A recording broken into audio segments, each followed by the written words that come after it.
Welcome, ladies and gentlemen. Thank you so much for your great support in this broadcast. Now, William Ruto's administration is being exposed as Western diplomats are now on William Ruto's neck, and they demand, not even requesting, that this government to stop abduction and this is forcing disappearance to innocent Kenyans, yet the government have done nothing on this. Let's read what I have just encountered with today. Western diplomats ask William Ruto to stop abductions, forced disappearances. We note our concern. That is what they have said. As we are still proceeding with this, they are carried on by saying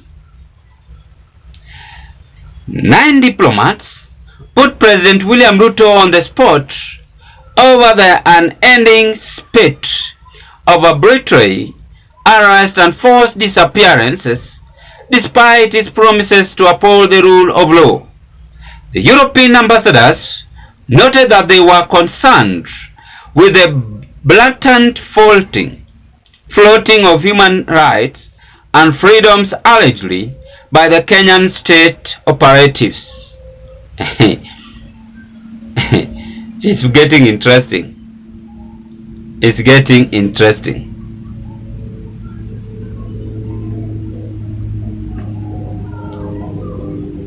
This sentiment came in the wake of arrests against bloggers and activists deemed to be dissenting from the state. Nairobi, 9 ambassadors and high commissions of foreign nations have expressed their concern over the recent stirring of abduction and forced disappearances perpetrated against voices.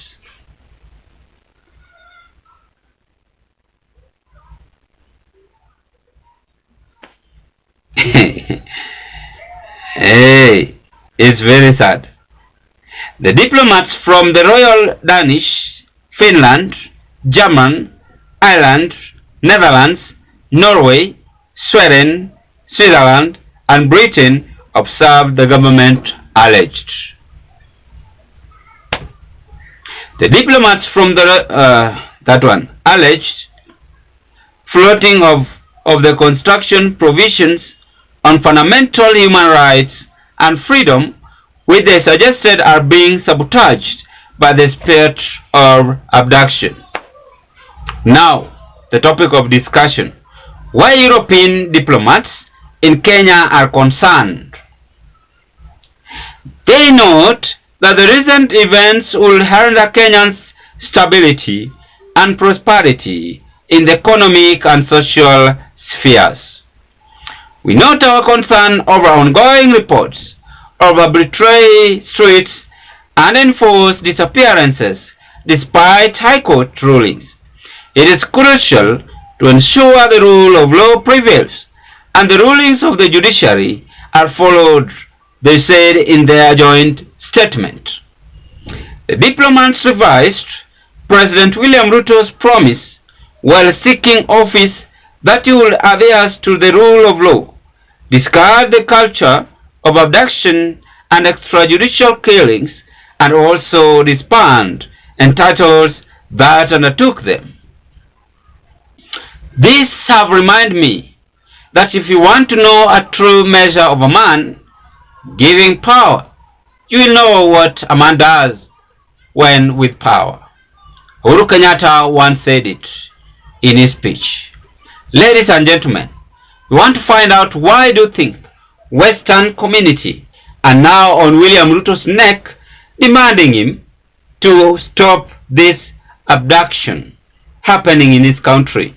It is now very clear and no longer secret that the President of the Republic of Kenya is under siege as the diplomat community vacating the country because his government is doing what we call mass abduction.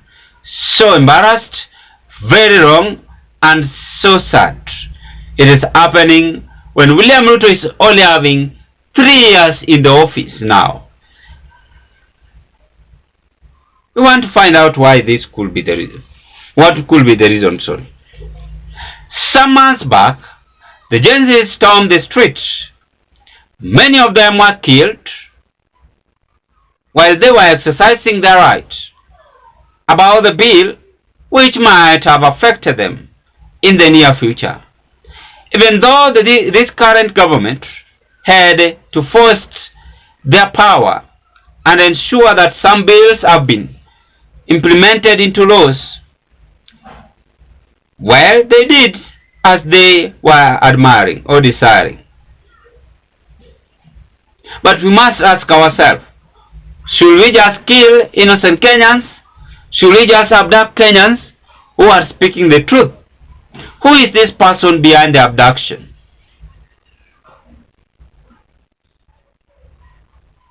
And what is the role of the government? Or what is the government take on this abduction? Well, we are all walking dead, as said by Sonko. We will all die. But must we just kill someone forcefully because this person is speaking the truth? Is that the way forward the government wants us to behave? This has created fear. Even the West or diplomats are now making their ways to vacate the country. Even if they had businesses to do, they cannot, because they are afraid they might be abducted. This government is a government of abduction. That is a clear indication we have shown to the diplomats. Last month I advised William Ruto's administration, and I told them that, please leaders, you must not now use the police officers or even those who have no uniform, the Subaru men. We must now come out into reality and ask ourselves, for how long will Kenyans wait for the promises which Ruto's administration made some years back during its campaign period? And if William Ruto had signed an agreement that this government is a government of abduction, let him come out publicly and tell Kenyans. Because this is now worsening as diplomats are now vacating the country because they have even struggled and tried to reach out the president on this message. It seems that their efforts still bearing no fruit. Kenyans are still being abducted, killed, arrested illegally for no reason. Even the bloggers.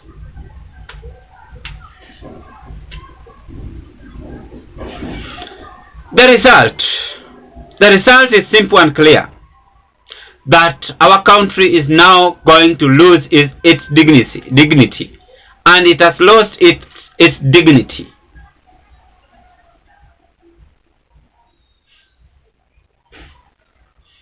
The issue of economy, when diplomats vacate the country, they will not create any job employment. They will even show bad picture to other people in various places they come from, the leaders, and advise them not to come to Kenya. On doing that, they are making our country not to have more investment, no job, economy crisis, and you know the result.